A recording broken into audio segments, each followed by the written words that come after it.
Hi friends, എല്ലാവർക്കും FNG വ്ളോഗിലേക്ക് സ്വാഗതം. ഇന്ന് നമ്മളൊരു ഇലക്ട്രിക് കാർ ഉണ്ടാക്കിയെടുക്കാൻ പോകുന്നത്. കഴിഞ്ഞ വീഡിയോയിൽ നമ്മളൊരു റബ്ബർ ബാൻഡിൻ്റെ സോഴ്സിൽ ഓടുന്ന ഒരു കാർ ഉണ്ടാക്കിയിരുന്നു. അപ്പോൾ ഞാൻ അന്ന് പറഞ്ഞായിരുന്നു അതൊന്ന് സോഴ്സ് റബ്ബർ ബാൻഡ് മാത്രമായിരുന്നു. പക്ഷേ ഇന്ന് നമ്മൾ അതിന് പകരം മോട്ടർ വെച്ച് DC മോട്ടർ വെച്ച് നമ്മൾ ഇലക്ട്രിക് കാർ ഉണ്ടാക്കിയെടുക്കാൻ പോവാണ്. അപ്പോൾ നേരെ വീഡിയോയിലേക്ക് പോകാം.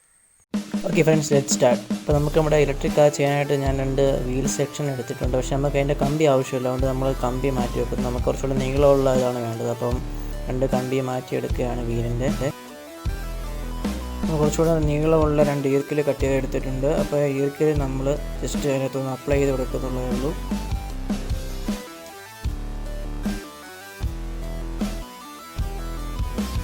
നമ്മുടെ കാറിൻ്റെ വീൽ സെക്ഷൻ റെഡിയായി കഴിഞ്ഞു. അപ്പോൾ നമുക്കിനി നേരെ ബോഡി വർക്കിലേക്ക് പോകാം. ഫ്രണ്ട്സ്, നമ്മളുടെ കാറിൻ്റെ ഇത് ഉണ്ടാക്കാനായിട്ട് നമ്മളൊരു കട്ടിയുള്ള കാർബോർഡാണ് എടുത്തിരിക്കുന്നത് നമ്മുടെ കാറിൻ്റെ ബോഡിക്ക് വേണ്ടി. അപ്പോൾ അത്രയും ഭാഗം നമുക്കൊന്ന് കട്ട് ചെയ്തിടണം. അവിടെയാണ് നമ്മുടെ മെഷീൻ വരുന്നത്. നമ്മുടെ മോട്ടർ DC മോട്ടർ വെക്കാനുള്ള സ്ഥലം അവിടെയാണ്. നിങ്ങൾ നിങ്ങളുടെ ക്രിയേറ്റിവിറ്റിക്ക് അനുസരിച്ച് കാറിൻ്റെ ഒരു മോഡൽ, നിങ്ങൾ നല്ല ക്രിയേറ്റീവായിട്ടുള്ള ആളാണെങ്കിൽ അതനുസരിച്ച് നിങ്ങൾക്ക് നല്ലൊരു കാറിൻ്റെ മോഡൽ ഉണ്ടാക്കിയെടുക്കാൻ സാധിക്കും കാർബോർഡിൽ. നമ്മൾ നന്നായിട്ട് തന്നെ കട്ട് ചെയ്തെടുത്തിട്ടുണ്ട്. കാർബോർഡ് കട്ട് ചെയ്തെടുത്തിട്ടുണ്ട്. അത്രയും ഭാഗം നമ്മൾ റിമൂവ് ചെയ്തിട്ടുണ്ട് കാർബോർഡിൽ നിന്ന്. ഇനി നമുക്ക് നമ്മുടെ വീൽ സെക്ഷനാണ് വേണ്ടത്. വീൽ സെക്ഷൻ്റെ സെറ്റിങ്സിലേക്ക് നമുക്ക് പോകാം. ഫ്രണ്ട്സ്, ഇവിടെ വീൽ സെക്ഷൻ വരുന്നത് എങ്ങനെയാണ്? ഫ്രണ്ടിലോട്ടും ബാക്കിലോട്ടുമാണ് വരുന്നത്. അത് നമ്മുടെ വീല് നല്ല സ്മൂത്തായിട്ട് ഓടാൻ വേണ്ടി നമ്മൾ സ്ട്രോ എടുത്ത് ഫ്രണ്ട് വീലിലേക്ക് ഇട്ട് കൊടുക്കുന്നു. ഫ്രണ്ട് വീലിൽ വേറെ പണിയൊന്നുമില്ല, കാരണം ഫ്രണ്ട് വീല് ഫ്രീ ആയിട്ടാണ് ഇരിക്കുന്നത്. അപ്പോൾ സ്ട്രോ യൂസ് ചെയ്യുമ്പോഴത്തേനും വളരെ സ്മൂത്തായിട്ട് ഇത് ഓടിക്കോളും. പിന്നെ ബാക്ക് സെക്ഷനിൽ നമ്മൾ ശ്രദ്ധിക്കേണ്ട കാര്യം, നമ്മൾ അവിടെ ഒരു ചെറിയൊരു ഭാഗം റിമൂവ് ചെയ്തിട്ടുണ്ട്. അവിടെ നമ്മുടെ മെഷീൻ്റെ ഇത് വെക്കാൻ വേണ്ടിയാണ്. അപ്പോൾ അവിടെ ചെറിയൊരു സ്ട്രോ കട്ട് ചെയ്തെടുത്ത് അവിടെ ഒട്ടിച്ചു കൊടുക്കുന്നു. അതിനുശേഷം നമ്മൾ വലിയൊരു സ്ട്രോ, അതിൻ്റെ തന്നെ ബാക്കിയുള്ള ഒരു സ്ട്രോ കട്ട് ചെയ്ത് ജസ്റ്റ് ഒട്ടിച്ചു കൊടുക്കുന്നു. പക്ഷേ അതല്ല, അതിന് മുമ്പ് നമുക്ക് നമ്മുടെ DC മോട്ടർ ഈർക്കിലോട്ട് നന്നായിട്ട് തന്നെ അറ്റാച്ച് ചെയ്ത് മൂവ് ചെയ്യാൻ വേണ്ടി നമ്മളൊരു ടോയ് കാറിൻ്റെ ഒരു ഇത് കട്ട് ചെയ്തെടുത്തിട്ടുണ്ട്. ഒരു പമ്പരം എന്നൊക്കെ പറയുന്ന പോലത്തെ ഒരു സാധനം കട്ട് ചെയ്തെടുത്തിട്ടുണ്ട്. അപ്പോൾ നമുക്കത് ജസ്റ്റ് ഒന്ന് കയറ്റി കൊടുക്കുക. അപ്പോൾ എടുക്കുമ്പോൾ ഇച്ചിരി കട്ടിയുള്ള ഈർക്കിൽ, ഇച്ചിരി നല്ല ലാർജ് ആയിട്ടുള്ള ഈർക്കിൽ എടുക്കുകയാണെങ്കിൽ നല്ല സെറ്റായിട്ടിരിക്കും. അല്ലെങ്കിൽ നിങ്ങൾ ഗ്ലൂ ഗണ്ണോ അല്ലെങ്കിൽ ഏതെങ്കിലും പശ ഉപയോഗിച്ച് നന്നായിട്ട് സെറ്റ് ചെയ്ത് കൊടുക്കുക. അല്ലെങ്കിൽ ഈർക്കിലിനെ ഉപയോഗിച്ച് അതിലൊന്ന് കയറ്റി വെച്ചാൽ നല്ല സൂപ്പറായിട്ടിരുന്നുള്ളൂ. പിന്നെ അരങ്ങത്ത് ഈർക്കിലും നമ്മുടെ പമ്പരം എന്ന് പറഞ്ഞാൽ നമ്മൾ എടുത്തിരിക്കുന്ന സാധനം നന്നായിട്ട് തന്നെ ഇറുകിയിരിക്കണമെങ്കിൽ മാത്രമേ വർക്ക് ചെയ്യത്തുള്ളൂ. അപ്പോൾ നമുക്ക് ഇതിനെ ഒട്ടിച്ചു കൊടുക്കാം. നമ്മുടെ കാർ വളരെ നന്നായിട്ട് തന്നെ ഒട്ടിയിട്ടുണ്ട്. നിങ്ങൾക്ക് കാണാം, ഞാനിപ്പോൾ അതിൻ്റെ ബാക്ക് സെക്ഷനാണ് കാണിക്കുന്നത്. ഞാനിപ്പോൾ ഇവിടെ യൂസ് ചെയ്തിരിക്കുന്ന ഫെവി ബോണ്ടാണ്. നിങ്ങൾക്ക് സൂപ്പർ ഗ്ലൂവോ ഗ്ലൂ ഗണ്ണൊക്കെ യൂസ് ചെയ്യാം, ഫെവിക്കോളൊക്കെ യൂസ് ചെയ്യാം. അതൊന്നും കുഴപ്പമില്ല. നല്ല കട്ടിയുള്ള പശയാണ് യൂസ് ചെയ്യാൻ ശ്രമിക്കുക. നിങ്ങൾക്ക് കാണാം, വളരെ നന്നായിട്ട് തന്നെ നമ്മൾ ഒട്ടിച്ചെടുത്തിട്ടുണ്ട്.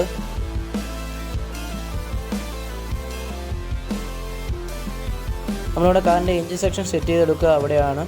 ഫ്രണ്ട്സ്, ഇപ്പോൾ നമുക്ക് കാണാം നമ്മുടെ കാർ വളരെ നന്നായിട്ട് തന്നെ മൂവ് ചെയ്യുന്നുണ്ട്. വളരെ നന്നായിട്ട് തന്നെ സ്മൂത്തായിട്ട് തന്നെ നമ്മൾ സ്ട്രോ ഇട്ടതുകൊണ്ട് തന്നെയാണ് വളരെ സ്മൂത്തായിട്ട് അത് പോകുന്നത്.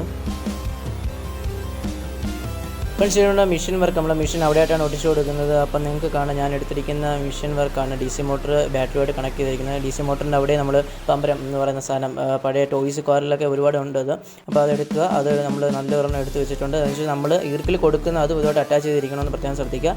പിന്നെ നമ്മൾ ബാറ്ററിയുടെ ഒരു സെറ്റ് എടുത്തിട്ടുണ്ട്. പിന്നെ സ്വിച്ചുമായിട്ടൊക്കെ കണക്ട് ചെയ്തിട്ടുണ്ട്. ഇതിന് ശേഷം നമ്മുടെ DC മോട്ടർ നമ്മൾ ഓണാക്കി നോക്കിയാണ്. ഓണാക്കി നോക്കുമ്പോൾ വർക്ക് ചെയ്യുന്നുണ്ട്, നോ പ്രോബ്ലം.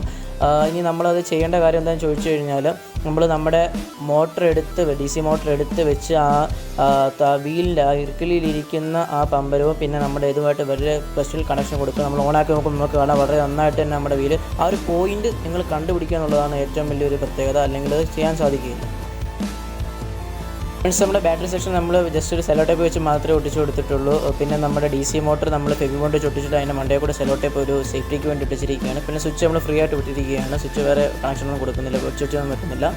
അത് നമ്മുടെ കാർ റെഡിയാണ്. അപ്പം നിങ്ങൾക്ക് കാണാം, നമ്മൾ ആ സർട്ടൻ പോയിൻ്റ് ആ ഒരു ഇരിക്കുന്ന രീതിയിൽ ആ പമ്പരങ്ങൾ തമ്മിൽ കണക്ഷൻ, നല്ലൊരു കണക്ഷൻ വേണം. കണക്ഷൻ നന്നായിട്ട് തന്നെ ഇരിക്കണം. നമ്മൾ എടുക്കുമ്പോൾ കുറച്ചും കൂടെ വലിയൊരു പമ്പരം എടുക്കാൻ ഇവിടെ എളുപ്പമായിരിക്കും. കാരണം ചില സമയത്ത് അത് ഓടുമ്പോൾ വിട്ടു പോകാനുള്ള ചാൻസ് കാണുന്നു. അപ്പോൾ അങ്ങനെ വരികയാണെങ്കിൽ പിന്നെ വണ്ടി ഓടുകയില്ല, ചെറിയൊരു മൂവ്മെൻറ്റ് സ്പീഡ് കുറവായിരിക്കും. നിങ്ങൾക്ക് കാണാം വളരെ നന്നായിട്ട് തന്നെ നമ്മുടെ മെഷീൻ വർക്ക് ചെയ്യുന്നുണ്ട്. അതുപോലെ തന്നെ നമ്മുടെ വീല് നന്നായിട്ട് തന്നെ വർക്ക് ചെയ്യുന്നുണ്ട്. വളരെ നല്ലൊരു സ്പീഡിൽ പോകുന്നത് നിങ്ങൾക്ക് കാണാം. നന്നായിട്ട് തന്നെ അത് നല്ല പവറിലാണ് അത് ഓടുന്നത്. ഇപ്പോൾ വിട്ട് കഴിഞ്ഞാൽ അത് ഓടിപ്പോകും. അപ്പോൾ നമ്മുടെ കാറ് റെഡിയാണ്. ഇനി നമുക്ക് കുറച്ച് ഡെക്കറേഷൻ വർക്കൊക്കെ വേണമെങ്കിൽ ചെയ്യാം. നിങ്ങൾക്ക് വേണമെങ്കിൽ കാറിൻ്റെ ഇത്രയും വലുപ്പം വേണമെന്നില്ല, ചെറുതെടുക്കാം, ചെറിയ വലുപ്പത്തിലുണ്ടാക്കാം. പിന്നെ നിങ്ങളുടെ ക്രിയേറ്റിവിറ്റി അനുസരിച്ച് നിങ്ങൾക്ക് കാറിനെ പല രീതിയിൽ ഡിസൈൻ ചെയ്തെടുക്കാം. നിങ്ങളുടെ ക്രിയേറ്റിവിറ്റി ആണല്ലോ, നിങ്ങളുടെ ക്രിയേറ്റിവിറ്റി ആണ് മെയിൻ. നിങ്ങളുടെ ക്രിയേറ്റിവിറ്റി അനുസരിച്ച് നിങ്ങൾക്ക് ഇഷ്ടമുള്ള രീതിയിൽ നമ്മുടെ കാറ് നമുക്ക് ഡെക്കറേറ്റ് ചെയ്തെടുക്കാം. ഫ്രണ്ട്സ്, നമ്മുടെ ഇലക്ട്രിക് കാറിൻ്റെ എല്ലാ വർക്കും കംപ്ലീറ്റ് ചെയ്ത് ഞാൻ ഇപ്പോൾ എൻ്റെ ക്രിയേറ്റിവിറ്റി അല്ല, എൻ്റെ ഒരു ഇതനുസരിച്ച് ഞാനൊരു ഇത് ഉണ്ടാക്കി എടുത്തിട്ടുണ്ട്. ഒരു ബോഡി കവർ പോലെ ജസ്റ്റ് ചെയ്തിട്ടുണ്ട്. നിങ്ങൾക്ക് നിങ്ങളുടെ ക്രിയേറ്റിവിറ്റി അനുസരിച്ച് ഫുൾ കവർ ചെയ്തൊക്കെ ചെയ്യാം. അപ്പോഴത്തേന് സ്വിച്ച് മാത്രം ഒന്ന് പുറത്തോട്ട് കൊടുക്കുന്ന രീതി മാത്രം ചെയ്തിരിക്കുക. ബാക്കിയെല്ലാം കവർ ചെയ്ത് നിങ്ങൾക്ക് ചെയ്യാം. നിങ്ങളുടെ ക്രിയേറ്റിവിറ്റി അനുസരിച്ച് നിങ്ങൾക്ക് ഇഷ്ടമുള്ള പോലെ തന്നെ നിങ്ങൾക്ക് ഈ കാർ ഉണ്ടാക്കിയെടുക്കാവുന്നതാണ്.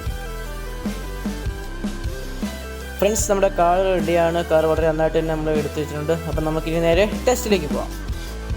ഓക്കെ ഫ്രണ്ട്സ്, അപ്പോൾ നമുക്കിവിടെ കാറിൻ്റെ സ്വിച്ച് ഓൺ ആക്കി വിടുകയാണ്. നിങ്ങൾക്ക് കാണാം വളരെ നന്നായിട്ട് തന്നെ കാറ് നമ്മുടെ മൂവ് ചെയ്ത് വരുന്നുണ്ട്, നമ്മുടെ അടുത്തോട്ട് തന്നെ വരുന്നുണ്ട്. നമ്മൾ റിമോട്ട് കൺട്രോളൊന്നും യൂസ് ചെയ്യാത്തതുകൊണ്ട് അതനുസരിച്ചുള്ള ഇതേ കാണത്തുള്ളൂ. ചിലപ്പം നമ്മൾ എടുക്കുന്ന സർഫസിൻ്റെയൊക്കെ ഇതനുസരിച്ച് സൈഡിലോട്ടൊക്കെ ചെന്ന് ഇടിക്കാനൊക്കെ ഉള്ള ചാൻസ് ഉണ്ട്. ഇടിക്കുവാണെങ്കിൽ പിന്നെ അവിടെ നിൽക്കും, പിന്നെ അത് പോവുകയില്ല. നിങ്ങൾക്ക് കാണാം ഞാൻ പല ഇതാണ് കാണിക്കുന്നത്, പല വീഡിയോ എടുത്തതാണ് കാണിക്കുന്നത്. വളരെ നന്നായിട്ട് തന്നെ നമ്മുടെ കാർ മൂവ് ചെയ്യുന്നുണ്ട്.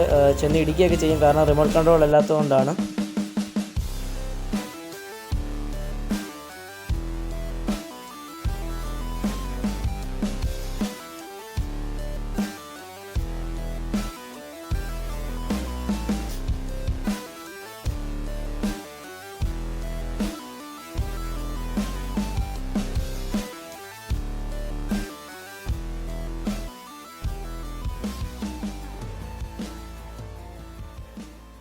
ഓക്കെ ഫ്രണ്ട്സ്, അപ്പോൾ നമ്മൾ ചെയ്തൊരു ഇലക്ട്രിക് കാറാണ്. ഇന്നത്തെ വീഡിയോ നിങ്ങൾക്ക് എല്ലാവർക്കും ഇഷ്ടപ്പെട്ടെന്ന് വിശ്വസിക്കുന്നു.